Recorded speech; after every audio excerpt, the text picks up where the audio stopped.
আপনারা দেখছেন Venkatesh entertainment channel. এই চ্যানেলটি যদি আপনাদের ভালো লাগে অবশ্যই লাইক, কমেন্টস এবং শেয়ার করবেন, আর চ্যানেলটি সাবস্ক্রাইব করে নিয়মিত চ্যানেলের সাথেই থাকবেন। ধন্যবাদ। আমার প্রাণের ঠাকুর শ্রীগুরু সংঘের প্রাণ পুরুষ শ্রী শ্রী মৎ দুর্গা প্রসন্ন পরমহংসদেবের রাতুল চরণে আমার ভুলণ্ঠিত প্রণাম। সকাল থেকে উৎসব চলছে, পতাকা উত্তোলন, তারপর ভাগবত পাঠ, এখন ধর্মসভা। ধর্মসভা উৎসবের একটি প্রধান অঙ্গ। তাই এই ধর্মসভায় আমরা ধর্মকথা, গুরুকথা, সঙ্গের কথা শুনবো বলে সকলে একসঙ্গে মিলিত হয়েছি। শুনছিলাম সুভাষ নাগদাদার কথা। উনি যখন তার ভাষণে উনি বলছিলেন এই মাতৃসঙ্গ, ভাতৃসঙ্গ, সঙ্গে যাতায়াত নাই, পত্রিকা, এসব নিয়ে কথাবার্তা বলছিলেন, দুঃখ প্রকাশ করছিলেন। সঙ্গের কথা নিয়েই দুঃখ প্রকাশ, যে আমাদের যাতায়াতটা ঠিকভাবে আমরা যে করব তাকে ভালোবেসে। আমরা তো এখানে এসেছি তাকে ভালোবেসেই এসেছি। সেই ভালোবাসার জায়গাটি যেন আমাদের কমে যাচ্ছে। সুভাষ নাগদাদা আপনাদের সম্বন্ধে কোনো খারাপ কথা বলেনি, দুঃখ প্রকাশ করেছে যাতে তার সঙ্গে ভালোবাসার একটা বন্ধন যেন খুব গাঢ় হয়। এর জন্যই ওনার কথা শুনে আমি যেটুকু বুঝলাম, দিব্যি তো এই যে মাতৃসঙ্গ, ভাতৃসঙ্গ, গুরুদেব এই মাতৃসঙ্গ, ভাতৃসঙ্গ আমাদের দিয়েছেন। আমরা মাতৃসঙ্গ, ভাতৃসঙ্গ করি, কিন্তু এর মধ্যে আত্মেন্দ্রিয় প্রীতি ইচ্ছাকে আমরা জড়িয়ে রেখেছি। যেটি গুরুদেবের মনের ইচ্ছা, এই মাতৃসঙ্গ, ভাতৃসঙ্গ, এটিকে আমরা ভুলে গিয়ে আমরা মাতৃসঙ্গ, ভাতৃসঙ্গ করি বটে, কিন্তু এর মধ্যে আত্মেন্দ্রিয় প্রীতি ইচ্ছাকে মিলিয়ে, আমার প্রীতি ইচ্ছাকে মিলিয়ে আমরা সঙ্গ করি। এখানে সম্পূর্ণই সংসার যাত্রা যা করছেন, সঙ্গ, এই মঠ মন্দির যা কিছুই করছেন,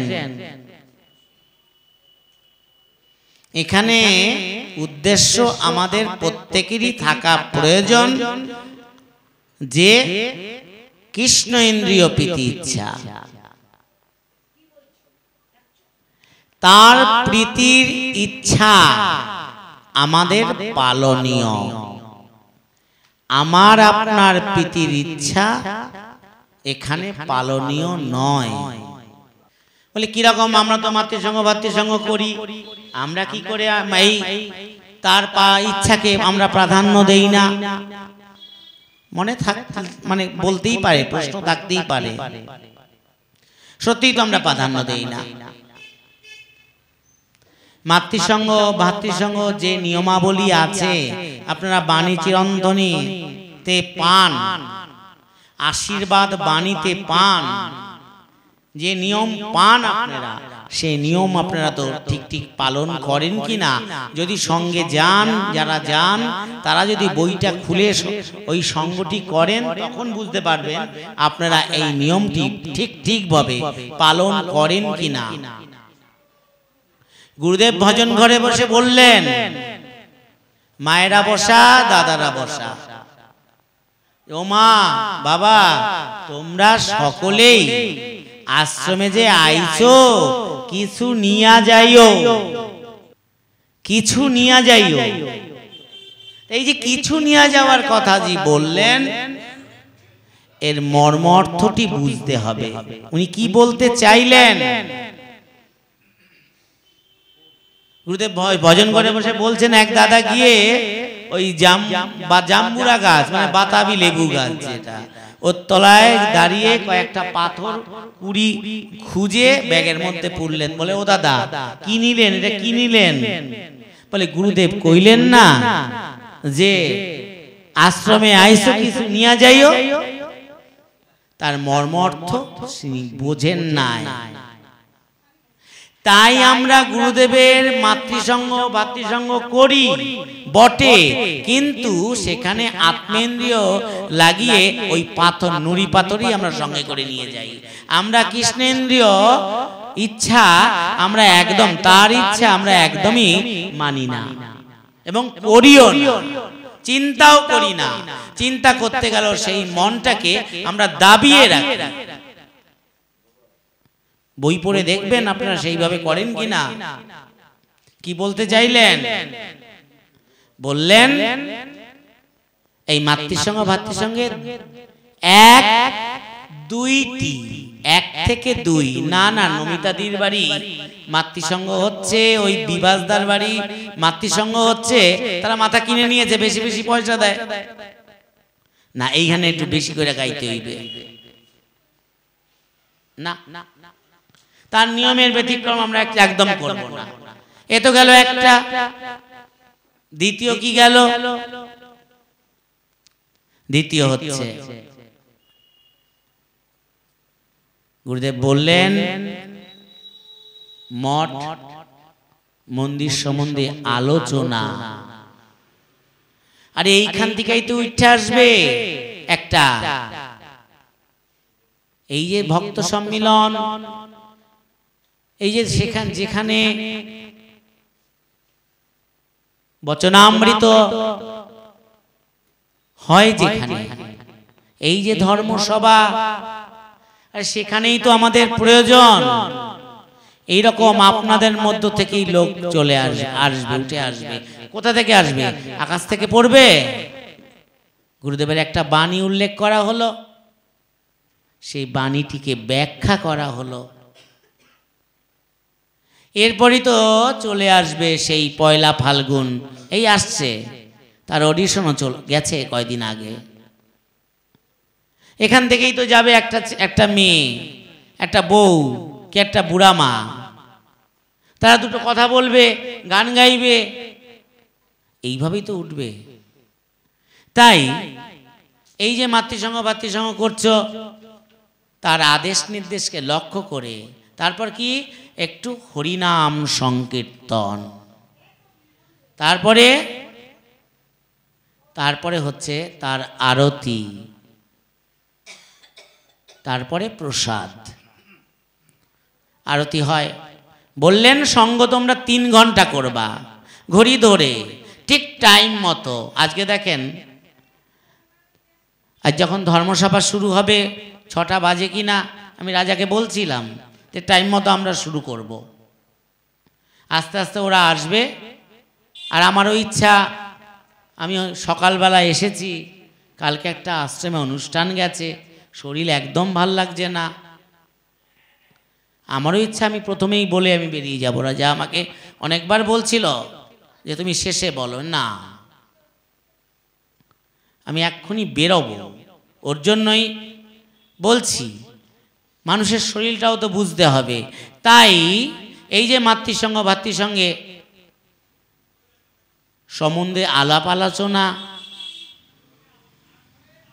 1 থেকে 2টি গান, মঠ মন্দির সম্বন্ধে একটু আলাপ আলোচনা, তার বাণী কি কোনো তার কথা নিয়ে একটা আলাপ আলোচনা, তারপর হচ্ছে হরিনাম সংকীর্তন, তারপর আরতি, শেষ ধ্বনি। কোথায় অনুষ্ঠান, পরবর্তী অনুষ্ঠান সেটা জানানো, গুরু মহারাজ এবং আমাদের প্রত্যেককে একটু জানানো। এই তো, এখানে আমার তকমার কোনো প্রয়োজন নাই। আমরা সর্বদাই তার ইচ্ছাকে প্রাধান্য দেব। সুন্দর তো গুরুদেব মাতৃসঙ্গ ভাতৃসঙ্গ দিলেন, 4 যুগের সাধন ভজনকে একসঙ্গে করে আমাদের সব কিছু দিলেন। অনেকবার বলেছি এখানে 4 যুগের সাধন ভজনের কথা, গেলাম না ওদিকে। যে মাতৃসঙ্গ যে দিলেন, ভাতৃসঙ্গ দিলেন, তাতে বললেন গুরু মহারাজ তোমরা অনাড়ম্বর সঙ্গ করিবে, যেখানে কোনো আড়ম্বর থাকবে না। আমরা শুনি বটে, আমরা নিতে পারি না, কারণ এখানেও আত্মেন্দ্রিয় প্রীতি ইচ্ছা। নিতে যে পারি না, এখানেও আত্মেন্দ্রিয় প্রীতি ইচ্ছা। গুরুদেব বললেন তোমরা অনাড়ম্বর সঙ্গ করো, যেখানে আড়ম্বর থাকবে না। অনেক অনেক কিছু বলে, আগে পয়সা ছিল না, এখন পয়সা সকলের আছে, কেন সঙ্গ করবে, কেন ওর নাম বছরে এক বছর 2 বছর পর পাবো, কেন সঙ্গ ওর নাম আমরা ওই অনাড়ম্বর করব। সেখানে অনাড়ম্বর সর্বকিছু হবে। মাতৃসঙ্গে ভাতৃসঙ্গে তো পূজা পাঠ নাই, সেবা। মাতৃসঙ্গে ভাতৃসঙ্গে সেবা, পূজা পাঠের কি আছে?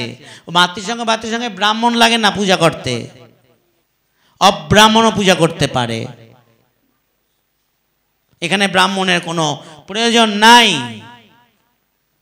সংকল্পীয় যে পূজা, এই যে হবে পরশুদিন মনে হয় গুরু পূজা হবে, সেদিনকার একজন ব্রাহ্মণ দিল, কিন্তু গুরু পূজা ভাতৃসঙ্গে মাতৃসঙ্গে কোনো ব্রাহ্মণের প্রয়োজন হয় না। সেখানে সংকল্পবিহীন আমরা পূজা করতে বসলেই যে পূজা করে সে জিজ্ঞাসা করে যে ভাতৃসঙ্গে পূজা, দাদা আপনার নামটা কি? বাড়ির মালিককে বলে। মাতৃসঙ্গে বলে বাড়ির যে মহিলা যে মালিক তাকে জিজ্ঞাসা করে আপনার নামটা কি? কি দরকার?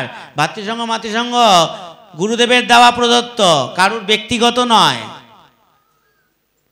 ভাতৃসঙ্গ মাতৃসঙ্গ হচ্ছে গুরুদেবের দেওয়া প্রদত্ত।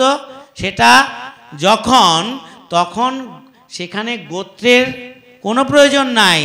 শ্রীগুরুর সঙ্ঘের নামে সেই পূজা হবে, শুধু শ্রীগুরুর সঙ্ঘের নামে না। এই যে আপনারা এখানে লিখেছেন নিমতা মুখার্জি বাগান শাখার সঙ্গে, শ্রীগুরুর সঙ্গের অন্তর্গত নিমতা মুখার্জি বাগান শাখা সঙ্ঘ, তার নামে পূজা হবে। সকলের হয়ে গেল এই পূজায়, অংশীদার সকলে হয়ে গেল। কিসের নাম গোত্রের পূজা? এখানে কোনো নাম গোত্রের পূজা নাই। আর অনাড়ম্বর বললেন যে ফুলমালাও বেশি একটার প্রয়োজন নাই। আর কি গুরুদেব মুখে বলে দিলেন, শশা বাতাসা দিয়ে মাতৃসঙ্গ ভাতৃসঙ্গ করিবা। তাই গুরুদেবের কথায় কেন মান্যতা দেব না? আমরা এসছি, সঙ্গ করছি। বাড়িতে তো এই ঠান্ডার মধ্যে বাড়িতে থাকলে তো ভালো থাকতে পারতেন, এখানে আইছেন কেন? এখানে তার আশীর্বাদ পাইতে আইছেন। তাইলে আমরা যে সঙ্গ করব তার আদেশ নির্দেশ কেন পালন করব না? অনাড়ম্বর সঙ্গ করতে বললেন, সেখানে বললেন শশা বাতাসার কথা উল্লেখ করলেন। আমি মাতৃসঙ্গ ভাতৃসঙ্গ যখন করব তখন তার আদেশ নির্দেশ পালন করেই করব। আমি তো খাওয়াবার জন্য, আমার তো ছেলে আয় করে, মেয়ে আয় করে, স্বামী আয় করে, আমি তো খাওয়াতে পারি। আমি নিজে আয় করি, আমি তো খাওয়াতে পারি, নিশ্চয়ই খাওয়াবে। কিন্তু তার আদেশ ব্যতীত করে, আদেশকে বাদ দিয়ে অনুষ্ঠান করার কোনো প্রয়োজন নাই। তার আদেশকে রেখেই অনুষ্ঠান করবে।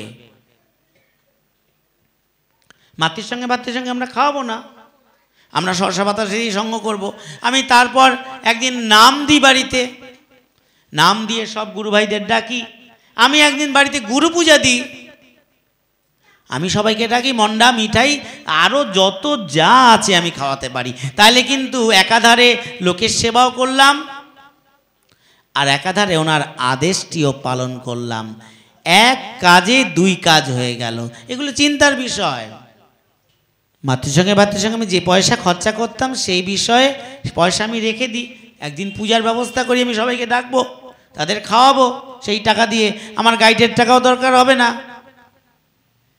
কেন আমরা তার আদেশ নির্দেশকে আমরা ক্ষুণ্ণ করব? আদেশ নির্দেশকে পালন করব না? যাতায়াত সঙ্গে যায়, সঙ্গে তো অনেকেই যায়, কিন্তু দেখবেন কিছু লোক আছে সঙ্গে যায়। তারা কিভাবে যায়? তারা যায় ঠিক আছে আরতির সময়টায় যাই, প্রথম থেকে যাই না। কেন? গুরুদেব বললেন সঙ্গে উপস্থিত মতো আমি আশীর্বাদ করব। আমার তো অনেক জায়গা আছে, আমি কখন আসবো তার ঠিক নাই, সঙ্গে উপস্থিত মতো এসে আমি প্রত্যেককে আশীর্বাদ করে যাব। অসুবিধা কিসের? প্রথম থেকেই সঙ্গে যাব না, আমরা যাই মন্ডা মিঠাই খাওয়ার জন্য। দেখছি সেই চিন্তা করলে কি তাকে পাওয়া যাবে? ওই মন্ডা মিঠাই নিয়েই আমরা চলে আসব, সারা জীবনে ওই মন্ডা মিঠাই করব আর আসবো আর যাব, আসবো আর যাব, আসবো আর যাব, এর থেকে আর আমরা পার হতে পারবো না। কি প্রয়োজন? তার আদেশ নির্দেশকেই পালন করতে হবে। পত্রিকা, যে ঘরে পত্রিকা নাই সে ঘরে আমি থাকি না, তার সঙ্গে যোগাযোগ রাখতেও চাই না। পত্রিকা হচ্ছে শ্রীগুরু সঙ্গের একটা এমনই গুরুদেব দিলেন আমাদের, সেটি হচ্ছে আমাদের প্রণম্য বস্তু। পত্রিকা গুরুদেবের মুখ মিশ্রিত পত্রিকা, পত্রিকার কথাই গুরুদেবেরই কথা, সেই রকম আমাদের পালনীয় করতে হবে, এরকম পালন করতে হবে আমাদের, এইরকম চিন্তাধারা রাখতে হবে। পত্রিকা প্রতি ঘরেই আমরা নেব, কেন নেব না? একটা পত্রিকা নিতে মাসে 12টা পত্রিকা নিতে আমার কি মানে বৎসরে কয় টাকা খরচা হয়? তার থেকে যে কত টাকা আমরা বাইরে খরচা করে বসে আছি, কেন নেব না? পত্রিকা তো নিশ্চয়ই নেব, পত্রিকা আমরা নিশ্চয়ই নেব। এই পত্রিকার দ্বারা নবগ্রহের কাজ করবে, গ্রহের কাজ করে পত্রিকা। পত্রিকা তুই ঘরে রেখেও দাও, একটু মাথাও টাকাও, তাতে গ্রহের কাজ করবে। তার কথা তো কখনো মিথ্যা হবে না। মন্ত্রমূলং গুরু বাক্য, মোক্ষমূল গুরু কৃপা। তার বাক্য মন্ত্রের মতো পালন করতে হবে। শুনলাম আর মাথা দুলালাম হলে হবে না। প্রকৃতপক্ষে এটি আজকে এখান থেকে শপথ নিয়ে যাও যে আমরা সঙ্গে শশা বাতাসা দিয়েই সঙ্গ করব, সঙ্গে বেশি খরচা করব না, সঙ্গ ঠিক টাইম মতো করব, প্রথম থেকেই যাব। খাওয়া তো বাড়িতেও আছে, নেমন্তন্ন করেও খাওয়াতে পারে, কি অসুবিধা? এটি আমরা প্রত্যেকেই যেন গুরুদেবের কাছে আমরা জানাই। বলছিলেন আমাদের বিমলদা সুখ শান্তির কথা। আমরা সুখ শান্তি খুঁজি বটে, সুখ শান্তি খুঁজি, কিন্তু এই সুখ শান্তিটি হলো ক্ষণিকের সুখ শান্তি। যে সুখ শান্তি আমরা খুঁজি, ক্ষণিকের সুখ শান্তি খুঁজি, চিরস্থায়ী সুখ শান্তি আমরা খুঁজি না। যেমন উট দেখেছেন যারা, উট যখন রাস্তায় হাঁটে, উট থাকে মরুভূমিতে, ওখানে কাঁটা গাছ দেখলেই ওদের চাবাতে ইচ্ছা করে। চাবালে পরই কাঁটা গাছ তো মাড়ি থেকে রক্ত নির্গত হয়, আর মাড়ি থেকে যখন রক্ত নির্গত হয় ওই রক্ত চেটে পুটে খেতে ভালোবাসে উট। কিন্তু রাত্রিবেলা যখন ঘুমায়, যখন জাবর কাটে, তখন কিন্তু ওই উটেরা মাড়িতে খুব ব্যথা হয়, এবং এই ব্যথা নিয়ে মনে মনে ভাবে পরের দিন সকালে যখন রাস্তায় বেরোবো তখন আর আমি আর কাঁটা গাছ চিবাবো না। কিন্তু রাস্তায় যখন কাঁটা গাছ দেখে, আবার তার জেব্বাটি ল্যালা করে, আবার ওই কাঁটা গাছ চিবায়। তো এইরকমই আমরাও সেই রকম, যতই আমরা বুঝাই সুখ শান্তি, আমরা ক্ষণিকের সুখ শান্তি নিয়ে থাকি, চিরস্থায়ী সুখ শান্তি যাতে হয় এই কথা আমরা চিন্তাই করি না। তাই তো গুরুদেবের ওই সেই মনে হয় গুরুগীতা থেকে উনি বলছিলেন, ওটা মনে নাকি গুরুগীতা থেকে বলছিলেন। যাই হোক, তাহলে আমরা যদি তার কথার মর্ম অর্থই যদি না বুঝতে পারি, ওই মর্ম অর্থ না বুঝতে পেরে ওই রকম পাথর তুলে ব্যাগে নিয়ে যাব, মর্ম অর্থ না বুঝতে পেরেই ওই রবি নন্দন বন্দন খণ্ডন হয়ে এটা বুঝিয়ে দিয়েছেন উনি, তো এটা তো বুঝবো না, না বুঝেই আমরা কত কি করে বসবো, ভবসাগর তারণ্য কারণ হয়ে সুন্দর প্রার্থনা করি। কিন্তু এই প্রার্থনা যে আমরা করি, সেটির মর্ম অর্থ যদি ঠিক ঠিক না বুঝি, তাহলে কিন্তু সবই জিরো অ্যান্সার। বুঝতে হবে, বুঝতে হবে। গুরুদেব একটা বাণী বললেন আমাদের বিমলদা, সুন্দর কথা, যে যখন যা প্রয়োজন আমাকে বলিও। কি কি সুন্দর কথা আমাদের গুরু মহারাজ বললেন, যখন যা প্রয়োজন আমাকে বলিও। আমরা তো যখন যা প্রয়োজন আমরা কি চাইতে পারি ওনার কাছে? আমাদের চাওয়া পাওয়াটি কেমন? আমাদের চাওয়া পাওয়াও তার ক্ষণিকের মতো। আমাদের চাওয়া পাওয়াটা ওরকম। আমরা চাইব ধন চাই আর জন চাই, কামনার আর অন্ত নাই, তাতে তোমার স্মরণ গেল দূরে। সেই বিবেকানন্দের গানটা মনে পড়ে গেল, যে তৃষা জাগিলে তোমারে হারাবো, সে তৃষা আমি চাই না। তো ওরকমই তো জন চাই আর জন চাই। শ্রীগুরু সঙ্গের দীক্ষা নিলেই আমরা ধন আর জন পামু। এই তো আমাদের চিন্তা, এই তো আমাদের ভাবনা। গুরুদেব যে ডালা নিয়ে রেখেছে মোক্ষ প্রাপ্তির, উনি ওই ডালি নিয়ে বসে আছে। ওনার কাজই হচ্ছে ওই মোক্ষ প্রাপ্তি করা, অন্য কিছু ওনার কাজ না। অতএব আমরা সেই চাওয়া পাওয়াটাও ক্ষণিকের মতোই আমরা চাইব, আমরা এর থেকে পেরোতে পারবো না। মহিমা তব গোচর শুদ্ধ মনে, তার মহিমা যদি বুঝতে হয় শুদ্ধ আধারের মন দরকার। আর শুদ্ধ আধার আমরা কোথা থেকে পাবো? শুদ্ধ আধার আমরা কোথা থেকে পাবো? আমাদের আহার বিহার, পোশাক পরিচ্ছদ, চলা, সব জায়গায় তো ঘুণে ধরা। আর ঘুণে ধরাগুলি তো আমরা বেশি করে কাছে টেনে নিই। অতএব আমাদের চাওয়া পাওয়া সব কিছুই ওনাকে কেন্দ্র করে। ওনাকে কেন্দ্র করে যত চাইতে, যা কিছু চাইবো যেটা, সেটা আমার খারাপ সুফল দেবে, কুফল দেবে না। বলছিল প্রথমেই গুরুদেবের লীলা কথার কথা, প্রধান কর্মী বলছিলেন গুরুদেবের লীলা কথার কথা, অনেক কিছুই বলছিলেন, শুনছিলাম। ধর্মসভা মানেই শুধু লীলা কথা নয়। তবে হ্যাঁ, লীলা কথার মাধ্যমে ভগবান আমার ভিতরের যে ময়লা আছে, শ্যাওলা পড়েছে, সেই শ্যাওলাগুলি পরিষ্কার করে দিতে পারে। সেই শ্যাওলাগুলি একদম পরিষ্কার করে দিতে পারে। সদ্গুরুর কাজই এটি, আমাদের কৃপা করুণা করার জন্যই,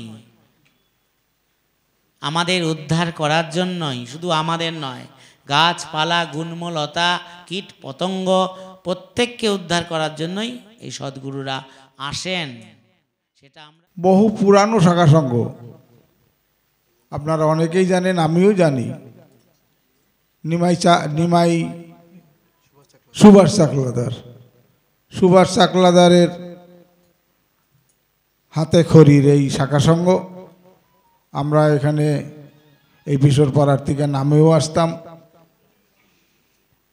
তো সেই শাখা সংঘের যে অতীতে যারা ছিলেন দাদারা, তারা কেউই নেই। সবাইকেই ভগবান তার শ্রীচরণে জায়গা দিয়েছেন।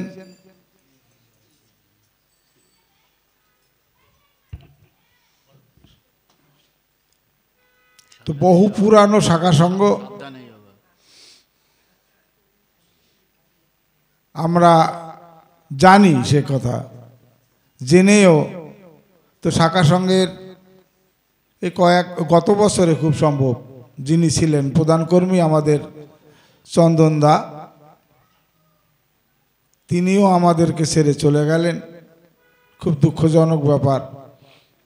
তার আগে যারা ছিল তারাও কেউ নেই। এই শঙ্করদা ছিল এখানে। বহু পুরানো শাখা সংঘ।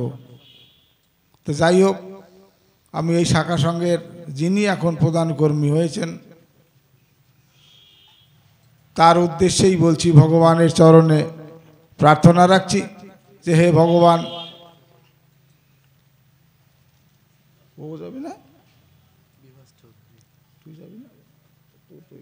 যাই হোক, স্বামীজি আমাদেরকে কিছু দিয়ে তিনি চলে গেছেন। আমরা এই শাখা সংঘের পক্ষ থেকে আমরা কৃতজ্ঞতা জানাচ্ছি। যাই হোক, এই শাখা সংঘের অনেক স্মৃতি আছে, যেটা যে এখানে পুরানো দাদারা দিদিরা আছেন তারা হয়তো জানেন, যেটা আমারও অভিজ্ঞ আছেন। আমাদের ইন্দ্রদা তিনিও বলবেন আপনাদের এই শাখা সংঘের কথা। তো যিনি এখন এই শাখা সংঘের দায়িত্বে ভগবান তাকে আদেশ দিয়েছেন, তো সেই দাদাকেই বলবো যে বিভিন্ন শাখা সংঘের সঙ্গে একটু যুক্ত রাখার জন্য, যে এই শাখা সংঘকে আর একটু ভালো জায়গায় যাতে পৌঁছানো যায়, তার জন্য আমি দাদার চরণে প্রার্থনা রাখছি। বিভিন্ন জায়গায় যেতে হবে, তাকে চিনাতে হবে যে আমি এই শাখা সংঘেরই একজন ভারপ্রাপ্ত কর্মী, সেই হিসাবেই তাকে সব জায়গায় কিন্তু যেতে হবে। আমরাও বিভিন্ন জায়গায় যাই।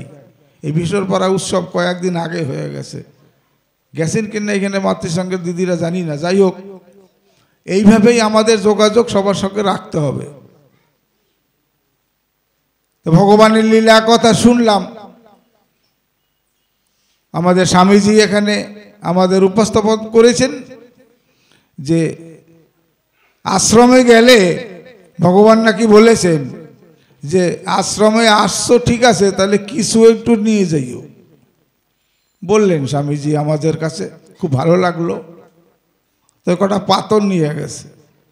আর আমি কি করি জানেন, আমিও এরকম।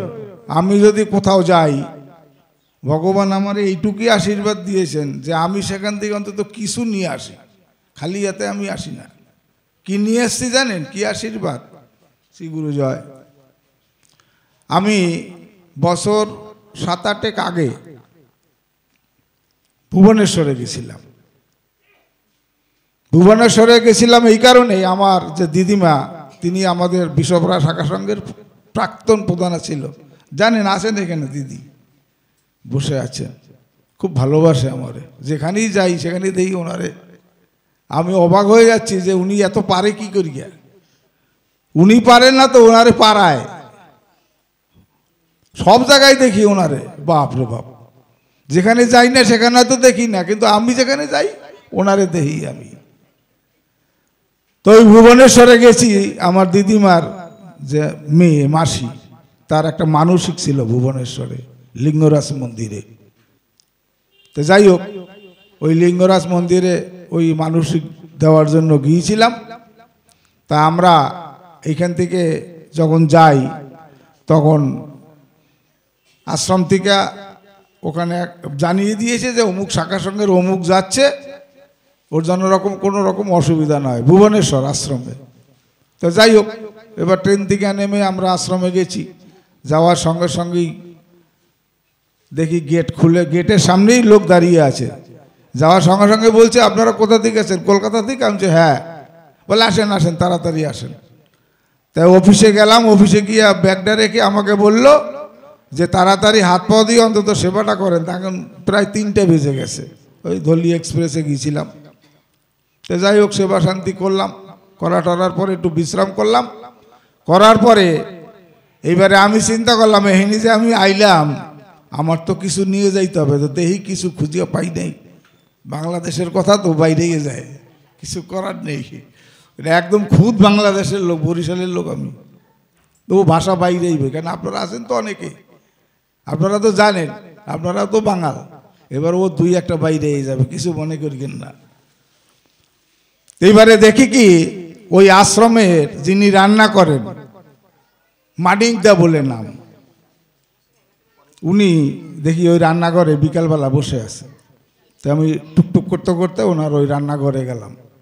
রান্নাঘরে গিয়ে এইবারে বইছি। বইয়ে বলে কি দাদা চা খাবেন? আমি বলছি দিলে তো ভালো হইতো। তা খাইলাম চা। এই চা খেতে খেতে আমি বলছি যে আপনি যে এইখানে বয়স প্রায় ধরুন তখন কত হবে, প্রায় 70-72 বছর বয়স হবে ওই দাদার। এই হাঁটুর হাড় গোড় মানে ওনার কিছু ছিল না, সব অপারেশন করা, অথচ উনি ঠাকুরের কাজ করে যাচ্ছে। কি অবাক জিনিস। তা আমি বললাম যে আপনার তো এত বয়স হয়ে গেছে, তা আপনার বাড়ি কোথায়? বলে আমার বাড়ি কটকে। আমি তাহলে এইখানে কি করে আইলেন? আপনার তো ছেলে মেয়ে বউ? বলে কেন আমার কিছু নেই, মা বাবা আছে, ও মরিয়ে গেছে। তা আমি জানেন আমাকে বললো, বলে আমি জানেন আমি ছোটোবেলায় খুব দুষ্ট ছিলাম। আপনি কীরকম দুষ্ট? বলে কি বাবা মায় ওই টুকটাক কাজ করতো আর আমার স্কুলে পাঠাইতো। এবারে আমি অর্ধেক স্কুলে রাস্তায় গিয়া আমি আর স্কুলে যাইতাম না। এবারে ওই দুষ্টামি করতাম, এখানে ওখানে যাইতাম, যেখানে ধর্ম কথা হইতো ওখানে যাইতাম।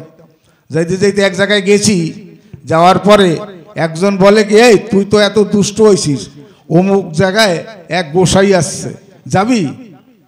তো এইবারে ও বলে কি ওইখানে অনুষ্ঠান আছে, খাওয়া দাওয়া আছে, তো দুষ্টামি করে তো, আর পেট ভর যেখানে সেইখানে চলে যায়। বলে হ চল। গেছে, গিয়া তো দেখে আমাদের এই গোসাইকে, গুরুদেবকে দেখে ও কেমন জানি হয়ে গেছে। তো হওয়ার পর এইবারে বই রয়েছে, ছোট্ট তো তখন, খুব ছোট ছিল। বলে আমি তখন খুব ছোট ছিলাম, ওই 8-10 বছর বয়স। বলে গিয়া তো বইছি, বওয়ার পরে এইবারে ওই সঙ্গ মানে ধর্মকথা সব শেষ হয়ে গেছে। হওয়ার পরে দেখি গুরুদেব বসে আছে, উনি বলছে যেটা, গুরুদেব দেখি বসে আছে। এবারে আমি আস্তে আস্তে করতে করতে ওনার কাছে গেলাম। এবারে যাওয়ার পরে আমারে ডাক দিছে, ডাক দেওয়ার পরে এবার আমি গেছি, কালো দেখতে ওই মানিকদারে, দেখছেন মনে হয়, অনেকে দেখেছেন মনে হয়। তো আমি তো গেলাম ওনার কাছে। এবার যাওয়ার পরে বলে কি দাদা, উনি আমারে ধরিকে যখন কোলে নিয়ে বইছে, ওনার গায়ের থেকে একশে চন্দনের গন্ধ, যেটা উনি বললো আমাকে। বলে একশে চন্দনের গন্ধ ছাড়া আর ওনার কাছ থেকে কিছু পাইলাম না। এবারে আমারে কয় কি এই তুই আমার সঙ্গে যাবি ভুবনেশ্বর আশ্রমে? বলে হ।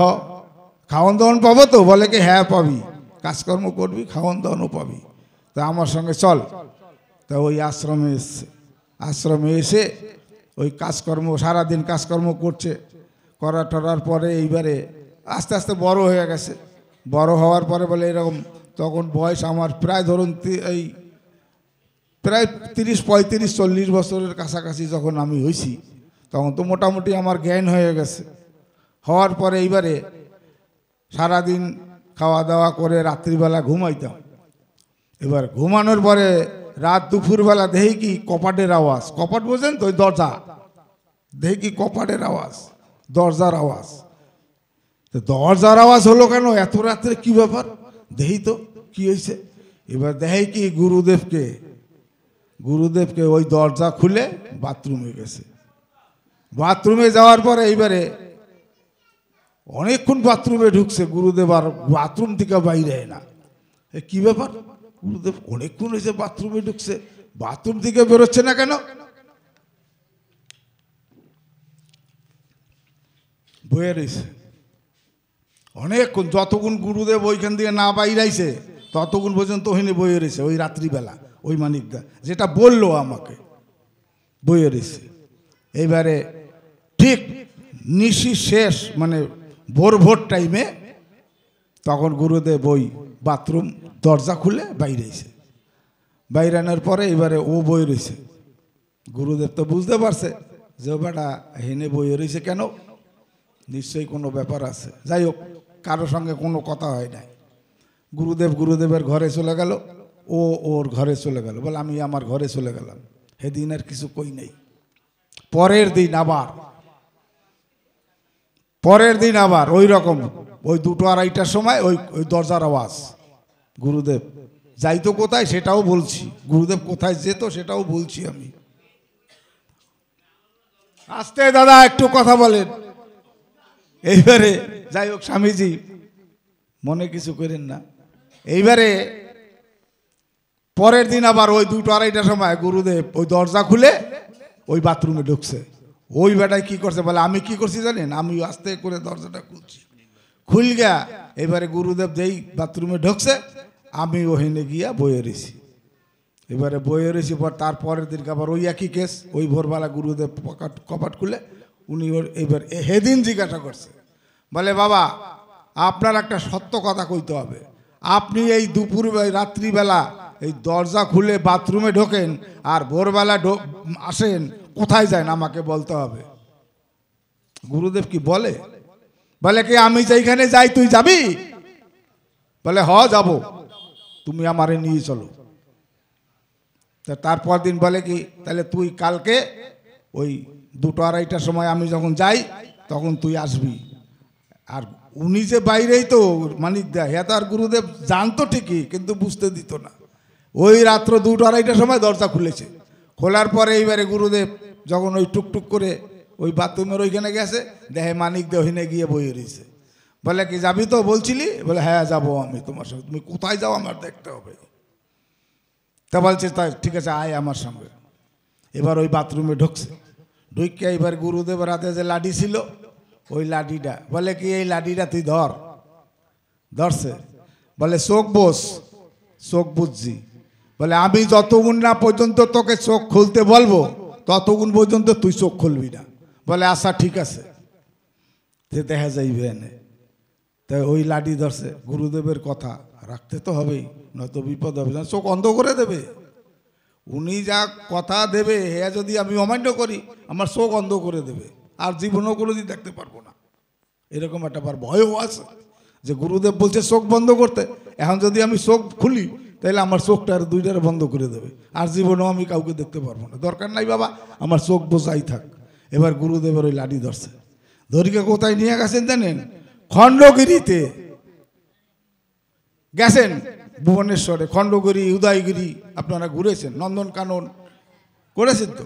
ওই খণ্ডগিরিতে মহাপুরুষদের সভা হয়। ওই খণ্ডগিরিতে মহাপুরুষদের সভা হয়, গুরুদেবকে নিমন্ত্রণ করে। ওই জন্য গুরুদেব ওইখানে যায়। কেন যায় জানেন? আমাদের শান্তি রক্ষার জন্য। আমরা কিভাবে শান্তিতে থাকবো, আমরা কিভাবে বাঁচবো, আমাদের কিভাবে বাঁচতে হবে, আমাদের করণীয় কি তার সন্তানদের, সেই সব নিয়েই ওইখানে আলোচনা হয়। ওই মহাপুরুষরা ওই খণ্ডগিরিতে যায়। এবার ওই ব্যাটারে তো নিয়ে গেছে। নিয়ে যাওয়ার পরে এইবার ওই খণ্ডগিরিতে বলে কি তুই এখানে বয়, চোখ খুলবি না কিন্তু। বলে কি না বাবা আমি চোখ খুলবো না। তো গুরুদেবের কাছে গেছে। এবারে কাছে গিয়ে ওনার সভা টভা হয়ে গেছে। হয়ে যাওয়ার পরে এইবারে ওরে বলছে এই লাঠিটা ধর। সভা হয়ে গেছে, এবার বলছে এই লাঠিটা ধর। ধরছে, ধরিয়ে এইবারে নিয়ে এসে এই বাথরুমে। বলেন কি মানে আমরা কি ভাবি আমি জানি না। গুরুদেব যে আমাদের কি জিনিস আমরা এখনো বুঝতে পারি না। বুঝবো যখন আমাদের চলন থাকবে না, ক্ষমতা থাকবে না, বুদ্ধি থাকবে না, কিচ্ছু থাকবে না, তখন বুঝবো যে আমার গুরুদেব কি ছিল, ওনার কথা না শুই না কি ভুল করছি। তো ওই বাথরুমে নিয়ে আইছে। নিয়ে আইসে এইবারে লাঠিটা বলে কি এইবারে চোখ খোল। ও মা বলে দাদা খুলকে দেখি আমি যে এনে আমাদের নিয়ে গেছে এই নিয়ে আমি চলে আইছি।